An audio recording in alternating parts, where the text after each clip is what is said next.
सवाल आपकी स्क्रीन पर है, कह रहे कि पहला विश्व हिंदी सम्मेलन ये कहां पर संपन्न हुआ, तो ये साथियों नागपुर में हुआ था। अगर आपसे पूछे पहला विश्व हिंदी सम्मेलन हुआ कब था, तो 1975 में हुआ था। अगला सवाल देखिए कि इनमें से कौन सा शब्द व्यक्तिवाचक संज्ञा है। देखिए गांव एक जातिवाचक संज्ञा है, दिनकर की अगर बात करें तो व्यक्तिवाचक संज्ञा हो जाएगा, बाकी पुस्तक भी जातिवाचक है और कलम शब्द भी जातिवाचक है। अगला देखिए कामायनी महाकाव्य के रचयिता कौन है, तो मैथिली शरणगुप्त नहीं, निराला नहीं साथियों, जयशंकर प्रसाद जो है ना ये कामायनी महाकाव्य के रचयिता है। आंसर जिनका सी है तो बिल्कुल सही है। उसके बाद देखिए कौन सा वाक्य अशुद्ध, अशुद्ध वाक्य आपको बताना। देखिए मेरा यहाँ कोई काम नहीं, ये तो बिल्कुल सही वाक्य है।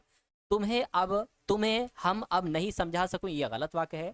उससे बोलकर मैं थक गया हूं, ये भी शुद्ध वाक्य लग रहा है। उसके बाद मेरा काम कर दीजिए, ये भी सही वाक्य है। यानी कि कौन सा वाक्य अशुद्ध है, मैं कहूंगा ऑप्शन नंबर बी वाला वाक्य अशुद्ध है। अगले नंबर का सवाल है, कह रहे कि अंधेर नगरी जो नाटक है ना अंधेर नगरी साथियों जो नाटक है, इसके रचनाकार कौन है, तो मैं कहूंगा भारतेंदु हरिश्चंद्र है। आंसर आपका सी होगा। बीजक किसकी रचनाओं का संग्रह है, तो अगर आपका जवाब साथियों कबीर दास है तो मैं कहूंगा आपका जवाब बिल्कुल सही हो जाएगा। उसके बाद देखिए कह रहे कि इनमें से कौन सा वाक्य शुद्ध है। 4 वाक्य आपके सामने है, 3 वाक्य अशुद्ध होंगे, 1 वाक्य शुद्ध होगा। शुद्ध वाक्य के बारे में आपसे पूछा जा रहा है, क्या दीवार बहुत ऊंची है ना।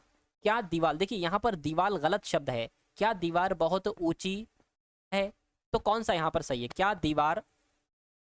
अब देखिए ये भी दीवार गलत लगा हुआ है, दा में छोटी की मात्रा दी है और ये भी गलत है। मैं कहूंगा शुद्ध वाक्य हमारा जो होगा वो ऑप्शन नंबर ए वाला होगा। उसके बाद देखिए अनुरक्त शब्द का विलोम क्या होगा, मुझे बताइए। तो अनुरक्त का विलोम क्या होता है साथियों, विरक्त होता है। विरक्त आपके सवाल का बिल्कुल सही जवाब है। उसके बाद देखिए ईश्वर के प्रति प्रेम भाव का वर्ण किस रस में होता है, तो अगर आपसे ये सवाल पूछा जाए तो भक्ति रस आपको बता देना है, क्योंकि ईश्वर के प्रति प्रेम भाव का वर्ण जो होगा वो भक्ति रस में ही तो होगा। उसके बाद देखिए चिकना घड़ा होना, ये मुहावरा आपसे पूछा जाता है, तो चिकना घड़ा होना यानी कि चिकना होना नहीं, चापलूसी करना नहीं, निर्लज्ज होना यानी कि बिल्कुल बेशरम जैसा हो जाना। अगला सवाल देखिए निषिद्ध का विलोम आपसे पूछा जा रहा है, तो निषिद्ध का विलोम साथियों विहित होता है। ये कई बार सवाल आपसे पूछा जा चुका है और इस बार भी आपसे पूछा जा सकता है, आप लोग याद रखेंगे। चलिए साथियों निषिद्ध का विलोम हो गया। अगर बात करें अगले नंबर का सवाल, अमेरिका के स्वतंत्रता संग्राम के नेता कौन थे, मुझे बताइए। चलिए तो आपको याद रखना है अमेरिका के स्वतंत्रता संग्राम के नेता साथियों वाशिंगटन है। कौन है साथियों, वाशिंगटन है। आंसर आपका जाएगा ऑप्शन नंबर सी के। 15वीं शताब्दी में कौन से व्यापारी सबसे पहले हिंद चीन पहुंचे थे, तो किसकी बात चल रही है, मैं कहूंगा साथियों पुर्तगाली की बात चल रही है। पुर्तगाली आपका आंसर होगा। उसके बाद देखिए बारदोली सत्याग्रह में मुख्य भूमिका किसने निभाई थी, तो यहाँ पर आपका जवाब सरदार वल्लभ भाई पटेल हो जाएगा। बारदोली सत्याग्रह में मुख्य भूमिका इन्होंने ही निभाई थी।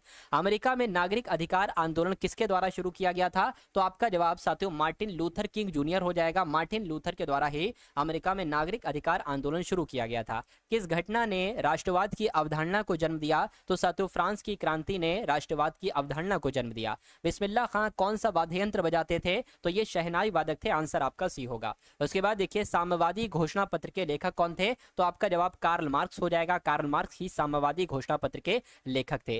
द्वितीय विश्व युद्ध का तात्कालिक कारण क्या था, मुझे बताइए। क्या अंतरराष्ट्रीय आर्थिक संकट नहीं, जापान में सैन्यवाद का उदय नहीं, फांसीवाद एवं नाजीवाद का उदय नहीं, पोलैंड पर जर्मनी का आक्रमण, यही दूसरे विश्व युद्ध का तात्कालिक कारण था। ये बात आपको याद रखना है। उसके बाद देखिए अगला सवाल, द्वितीय विश्व युद्ध में 1 सितंबर 1939 को पोलैंड पर किसने आक्रमण किया था, तो किसने आक्रमण किया था साथियों, ये बात आपसे पूछी जा रही है। तो मैं कह सकता हूं हिटलर ने आक्रमण किया था, यानी कि एडोल्फ हिटलर आपके इस क्वेश्चन का बिल्कुल सही जवाब हो जाएगा। उसके बाद देखिए हमारे सौरमंडल के किस ग्रह को लाल ग्रह के रूप में जाना जाता है, तो लाल ग्रह तो साथियों मंगल ग्रह को कहा जाता है। आंसर आपका जाएगा ऑप्शन नंबर साथियों सी के साथ। उसके बाद देखिए एल नीनो शब्द क्या है, तो एल नीनो शब्द साथियों ये एक स्पेनिश भाषा का शब्द है। राइट आंसर आपका जाएगा ऑप्शन नंबर सी के साथ। अगला देखिए उसके बाद देखिए कह रहे कि राजेंद्र सेतु किस नदी पर स्थित है, तो ये गंगा नदी पर स्थित है। ये बात भी आपको याद रखना है।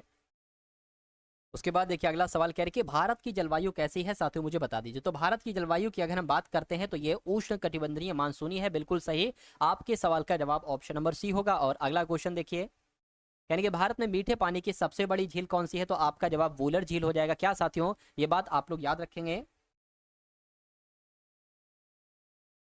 तो वूलर झील आपका आंसर हो जाएगा। और अगर आपसे पूछा जाए कि वूलर झील कहां पर स्थित है, तो साथियों जम्मू कश्मीर आपको बता देना है। कहां पर, जम्मू कश्मीर में स्थित है साथियों वूलर झील। एक और सवाल आपसे पूछा जाता है कि खारे पानी की झील साथियों सबसे बड़ी झील भारत में कौन सी है, तो आप लोग याद रखेंगे चिल्का झील है। और चिल्का झील कहां पर स्थित है, तो ये ओडिशा में स्थित है। ये दोनों बातें आपको याद रखना है। हिमालय पर्वत की उत्तरी माला का नाम क्या है, तो मैं कहूंगा हिमाद्री है। हिमाद्री आपके सवाल का बिल्कुल सही जवाब हो जाएगा। अगला देखिए किसे फॉरेस्ट मैन ऑफ इंडिया कहा जाता है, तो किन की बात करें, मैं कहूंगा जादव पाइंग की अगर बात करें करें तो जादव पायेंग को ही फॉरेस्ट मैन ऑफ इंडिया कहा जाता है। ये क्वेश्चन काफी इंपॉर्टेंट है। उसके बाद देखिए उच्चतम न्यायालय के मुख्य न्यायाधीश को उनके पद से हटाया जा सकता है। तो किसके द्वारा हटाया जा सकता है? मैं कहूंगा महाअभियोग के द्वारा। बिल्कुल सही साथियों, महाअभियोग के द्वारा हटाया जा सकता है। अगले नंबर का सवाल है, कह रहे कि भारत की पहली महिला राष्ट्रपति का नाम क्या था? तो भारत की पहली महिला तो साथियों प्रतिभा देवी सिंह पाटिल थी। आंसर आपका बी होगा। उसके बाद देखिए साथियों, कह रहे हैं कि भारत के नियंत्रक एवं महालेखा परीक्षक की नियुक्ति कौन करते हैं? तो साथियों राष्ट्रपति करते। बिल्कुल सही जवाब आपका, राष्ट्रपति साहब भारत के नियंत्रक एवं महालेखा परीक्षक की ही नियुक्ति करते हैं। देश का प्रथम नागरिक कौन होता है? तो राष्ट्रपति साहब देश के प्रथम नागरिक कहलाए जाते हैं। आपातकाल के दौरान मूल अधिकारों के प्रवर्तन को निलंबित किया जा सकता है। तो किसके द्वारा साथियों? राष्ट्रपति के द्वारा। आंसर आपका जो जाएगा वो ऑप्शन नंबर बी होगा। उसके बाद देखिए संपत्ति के अधिकार की जब हम बात करते हैं तो ये क्या है साथियों? संपत्ति का एक अभी जो है ना ये एक कानूनी अधिकार है, इसलिए सही जवाब आपका जाएगा ऑप्शन नंबर ए के साथ। अगला देखिए साथियों, कह रहे कि लोकसभा के अध्यक्ष अपना त्यागपत्र, अपना इस्तीफा किसको देते हैं? तो ये साथियों लोकसभा के उपाध्यक्ष को देते हैं। लोकसभा का अध्यक्ष अगर इस्तीफा देना चाहते हैं तो ये लोकसभा के उपाध्यक्ष को देते हैं। उपराष्ट्रपति का कार्यकाल कितना होता है आपसे पूछा जा रहा है? तो साथियों 5 वर्ष का होता है उपराष्ट्रपति का कार्यकाल। अगला देखिए, विश्व में किस देश में सर्वप्रथम लिखित संविधान लागू हुआ? तो किस देश की बात चल रही है? मैं कहूंगा अमेरिका देश की बात चल रही है। सबसे पहले अगर लिखित संविधान लागू हुआ तो अमेरिका देश में हुआ। भारत सरकार का प्रथम लीगल ऑफिसर कौन होता है? तो यहाँ पर आपके जवाब जो होंगे वो साथियों भारत के महान्यायवादी हो जाएंगे, क्योंकि यही भारत सरकार के प्रथम लीगल ऑफिसर होते हैं। किसानों द्वारा एक वर्ष में 3 विभिन्न फसलें उगाने के पीछे क्या कारण है? तो साथियों सुविकसित सिंचाई प्रणाली, कृषि साख की प्रबंधता नहीं, मैं कहूंगा सुविकसित सिंचाई प्रणाली। ये आपके इस सवाल का बिल्कुल सही जवाब हो जाएगा। आप लोग याद रखेंगे, आपसे पूछा जा सकता है। कह रहे कि कच्चा माल व हाथों में मुद्रा को क्या कहा जाता है? तो इसको कार्यशील पूंजी कहा जाता है। कच्चा माल व हाथ में मुद्रा, इसको कार्यशील पूंजी कहा जाएगा। भारत जैसे देश में सर्वाधिक प्रचुर मात्रा में उपलब्ध उत्पादन का साधन कौन सा है? तो मैं कहूंगा श्रम है। श्रम आपका सही जवाब हो जाएगा, है ना। प्रचुर मात्रा में उपलब्ध उत्पादन की अगर बात करें तो श्रम आपका आंसर हो जाएगा। चलिए भाई, नेक्स्ट नंबर का सवाल है, आपसे पूछा जा रहा है कि श्वेत क्रांति निम्नलिखित में से किसके अधिक उत्पादन से संबंधित है? तो ये किसके अधिक उत्पादन से? मैं कहूंगा दूध उत्पादन से संबंधित है। बिल्कुल साथियों, श्वेत क्रांति दूध से ही संबंधित होती है। उसके बाद देखिए कह रहे कि वस्तुओं और सेवाओं के उत्पादन के लिए आवश्यक है। तो क्या आवश्यक है साथियों? भूमि आवश्यक है, बिल्कुल। भौतिक पूंजी, बिल्कुल। श्रम, यानी कि ए और बी आपके सवाल का बिल्कुल सही जवाब है। भारत में ऋण के औपचारिक स्रोतों की कार्य प्रणाली का पर्यवेक्षण कौन करते हैं? तो ये आरबीआई करती है ये काम। क्या भारत में ऋण के औपचारिक स्रोतों की कार्य प्रणाली का पर्यवेक्षण रिजर्व बैंक ऑफ इंडिया के द्वारा किया जाता है।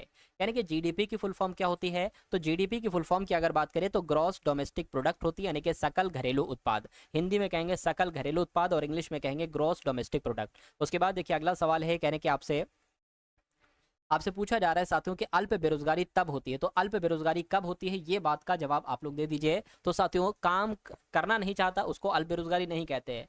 सुस्त ढंग से काम करते नहीं, अपनी क्षमता से कम काम करते हैं, मैं कहूंगा ये आपका सबसे सटीक जवाब हो जाएगा। अल्प बेरोजगारी तब होती है जब लोग अपनी क्षमता से कम काम करते हैं। नेक्स्ट नंबर का क्वेश्चन है आपकी स्क्रीन पर, आपसे कहा जा रहा है कि भारत के ग्रामीण क्षेत्रों में किस प्रकार की बेरोजगारी पाई जाती है? तो यहाँ पर अगर बात करें साथियों मौसमी बेरोजगारी भी पाई जाती है और प्रच्छन्न बेरोजगारी यानी कि छुपी हुई बेरोजगारी भी पाई जाती है। इसलिए आपके सवाल का आंसर ऑप्शन नंबर सी होगा। उसके बाद देखिए कह रहे कि राष्ट्रीय आय का मतलब क्या होता है? सरकारी आय, पारिवारिक आय, सार्वजनिक उपक्रम की आय या उत्पादन के साधनों से आय? तो मैं कहूंगा ये सबसे सटीक और सबसे सही जवाब आपका होगा। विश्व के सबसे बड़े क्रिकेट स्टेडियम यानी कि मोन्टेरा, इसका नाम क्या रखा गया है? तो इसका नाम साथियों क्या रखा गया है आप लोगों को मालूम होना चाहिए। नरेंद्र मोदी स्टेडियम रखा गया। बिल्कुल साथियों, विश्व के सबसे बड़े क्रिकेट स्टेडियम मोन्टेरा, इसका नया नाम नरेंद्र मोदी स्टेडियम रखा गया है और ये गुजरात के अहमदाबाद में है। हिरोशिमा कविता के रचयिता कौन है? तो डॉक्टर सचिदानंद हीरानंद वात्स्यायन आगे इनका नाम है और ये हिरोशिमा नामक कविता की रचयिता हैं। उसके बाद देखिए मधुबनी लोक चित्र शैली किस राज्य में लोकप्रिय है? उत्तर प्रदेश, राजस्थान, बिहार या साथियों मध्य प्रदेश? तो आपका जवाब यहाँ पर बिहार हो जाएगा, है ना। दोस्तों ये वीडियो आप लोगों को कैसे लगी कमेंट बॉक्स में जरूर बताएं। अगर वीडियो अच्छी लगे तो वीडियो को लाइक करें और चैनल पे नए हैं तो चैनल को सब्सक्राइब करें।